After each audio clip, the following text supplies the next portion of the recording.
오늘 함께 묵상할 성경 말씀은 민수기 11장 16절에서 35절 말씀입니다. 민수기 11장 16절에서 35절 말씀입니다. 오늘은 23절 말씀을 읽겠습니다. 여호와께서 모세에게 이르시되 여호와의 손이 짧으냐 내가 이제 내 말이 내게 응하는 여부를 보리라. 아멘. 오늘 함께 생각할 주제는 여호와의 손이 짧은가입니다. 민수기 11장 16절은 바로 이전의 구절을 함께 이어서 읽으셔야 하는데요. 광야를 행진하던 이스라엘 백성들이 불평과 원망을 쏟아냈고 이를 들은 지도자 모세는 하나님께 기도합니다. 11절입니다. 모세가 여호와께 여짜오되 어찌하여 주께서 종을 괴롭게 하시나이까? 어찌하여 내게 주의 목전에서 은혜를 입게 아니하시고 이 모든 백성을 내게 맡기사 내가 그 짐을 지게 하시나이까? 12절입니다. 이 모든 백성을 내가 베었나이까? 내가 그들을 낳았나이까? 어찌 주께서 내게 양육하는 아버지가 젖 먹는 아이를 품듯 그들을 품에 품고 주께서 그들의 열조에게 맹세하신 땅으로 가라 하시나이까? 이 모든 백성에게 줄 고기를 내가 어디서 얻으리까? 그들이 나를 향하여 울며 이르되 우리에게 고기를 주어 먹게 하라 하온즉 책임이 심히 중하여 나 혼자는 이 모든 백성을 감당할 수 없나이다. 사실 모세 오경에서 드러나는 모세는 어떤 사람이 그의 약함과 강한 것 양면을 모두 보여주는 것처럼 모세는 자신의 양면을 보여주고 있습니다. 위의 구절은 모세가 개인적으로 백성을 향해 어떻게 반응해야 하는지 하나님께 무엇보다 감사할 줄 모르는 백성, 칭얼거리고 불평만 해대는 백성들을 혼자서 이끌어 나가야 하는 것에 대해 하나님께 불평하고 있습니다. 하나님께 이렇게 얘기하는 거죠. 내가 엄마도 아니고 아빠도 아니고 이런 칭얼거리는 사람들을 데리고 어떻게 가나안 땅으로 데려가며 이들을 어떻게 하나님의 백성으로 만드냐고 불만합니다. 네, 모세 역시 불평하고 있습니다. 그러면서 이렇게 말합니다. 하나님, 나 감당 못합니다. 차라리 죽여주십시오. 이 부분은 약간 사극이 생각나는데요. 조선시대 왕들이 뭐만 말하면 신하들이 죽여주시옵소서 뭐 이렇게 얘기하잖아요. 네. 사실 죽고 싶지 않은데 말입니다. 모세도 그러면 그런 뉘앙스로 말하는 걸까요? 네, 하나님을 향해 예의를 지키면서 최대한 할 수 있었던 항변이었던 듯 합니다. 하나님은 이에 대해 두 가지를 말씀하십니다.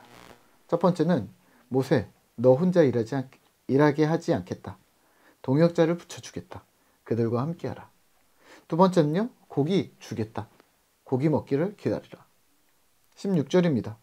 여호와께서 모세에게 이르시되 이스라엘 노인 중에서 내가 알기로 백성의 장로와 지도자가 될 만한 자 70명을 모아 내게로 데리고 와 회막에 이르러 거기서 너와 함께 서게 하라. 내가 강림하여 거기서 너와 말하고 내게 임한 영을 그들에게도 임하게 하리니 그들이 너와 함께 백성의 짐을 담당하고 너 혼자 담당하지 아니하리라. 아멘. 70명의 장로를 세우라고 하십니다. 그리고 회막 앞에 서라고 합니다. 그러면 하나님께서 친히 강림하셔서 모세에게 임한 하나님의 영을 그들에게도 동일하게 임하게 해주겠으니 그들이 너와 함께 백성의 짐을 담당하고 혼자 담당하지 않게 하겠다고 약속하십니다. 네, 하나님 멋진 분이십니다. 혼자 감당하지 않게 하겠다? 하나님이 힘을 더 주겠다라고 하시지 않고 동역자를 붙여주시겠다고 하시니까 말입니다. 오늘 우리는 공동체 안에서 또 공동체 밖에서 일을 합니다. 믿음과 관련된 사역을 하기도 하지만 또 직장에서, 가정에서의 일도 합니다. 이런 일들을 감당할 때 하나님께서는 힘을 더 주시겠다고 하실 수 있지만 또 동료들을 붙여주실 때가 있습니다. 가끔 동료들이 빌런일 때도 있지만 그래도 한 사람이 하던 일을 두 사람이 하면 훨씬 수월한 것은 사실입니다. 그렇다면 혼자 끙끙거리지 말고 주변을 둘러보아야 합니다. 함께 짐을 나눠줄 수 있는, 동역할 수 있는 동료들이 있는가? 같은 마음을 품는 사람들이 있는가? 그런 것들을 찾는 것 또한 우리의 할 일입니다. 모세도 다윗도 에스더도 느헤미야도 등등 많은 성경의 인물들이 동료들과 함께 움직였기 때문입니다. 네, 그들이 신자든 아니든 하나님이 붙여주신 돕는 손길일 수 있습니다. 그렇다면 동료들을 찾는 작업은 필히 하셔야 하는 일입니다. 또 여기서 생각을 전환하셔서 동료가 되어주는 일도 우리가 해야 할 일입니다. 죄를 짓는 일이 아니라면 어떤 일이든 그 일에 힘을 쏟고 있는 사람들에게 나 스스로 돕는 손길이 되는 것, 네, 그것 또한 중요한 일입니다. 거기서 하나님은 역사하실 것이기 때문입니다. 저희 꿈터 공동체에서 우리도 연초에 키즈 액티브에서 함께 하는 선생님들이 더 필요했었습니다. 기도하면서 사람을 찾는 중에 성도들께서 스스로 결단하고 자원해 주셨죠. 그래서 사역자로서 저는 한시름을 놓았는데요. 네, 돕는 손길들을 만나면 근심과 걱정이 줄어듭니다.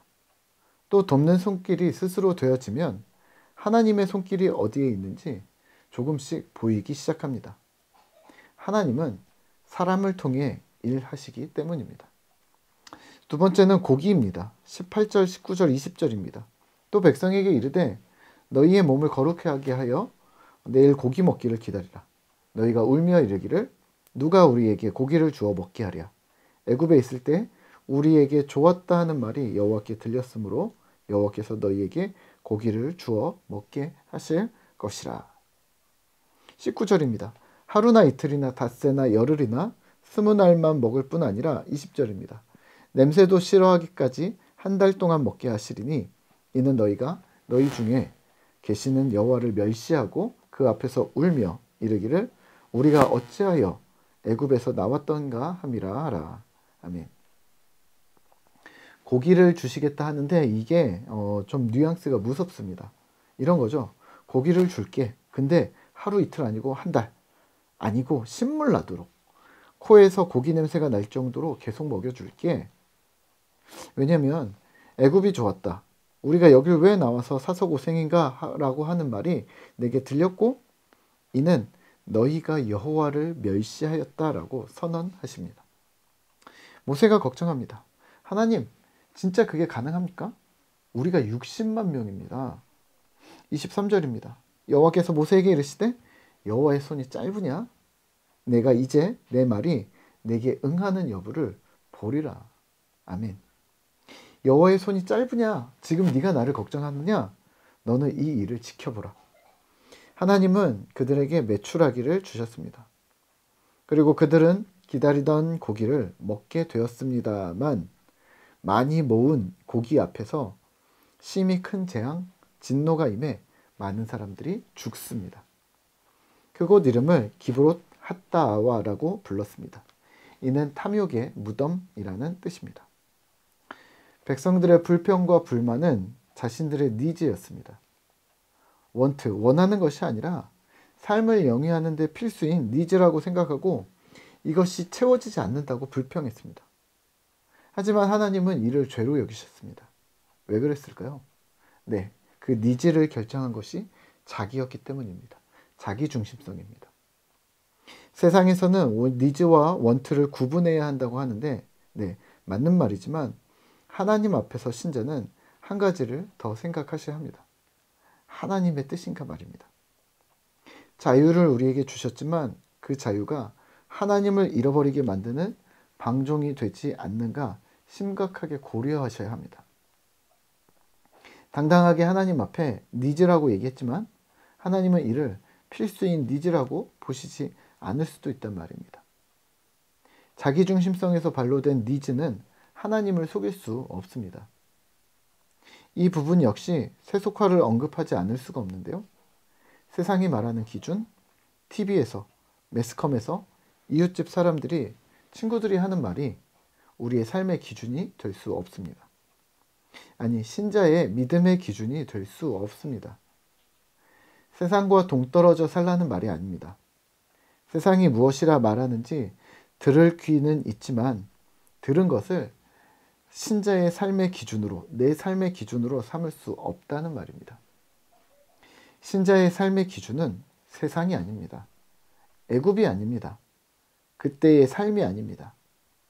미디어에서 노출시키는 삶이 신자의 기준이 아닙니다. 신자의 기준은 오직 하나님입니다. 그 하나님의 뜻을 가장 많이 노출시키는 것이 성경 말씀이기 때문에 우리가 성경 말씀에 더욱 천착하는 것이고요. 오늘 우리는 그러면 어떻게 살아야 할까요? 모세는 일찌감치 깨어있던 사람입니다. 29절입니다. 모든 백성이 선지자가 되게 하시기를 원하노라. 오늘 부탁드리죠. 모든 신자가 하나님 백성 되기를 원합니다. 모든 꿈터기의 성도들이 선지자가 되기를 원합니다. 모든 성도들이 목회자와 같은 성경적 수준이 되기를 소망합니다. 모든 신자가 예수를 닮은 존재가 되기를 소망합니다. 주님이 기준이 되셔서 오늘 하루도 믿음으로 살아내는 신실한 신자 되시기를 기도합니다.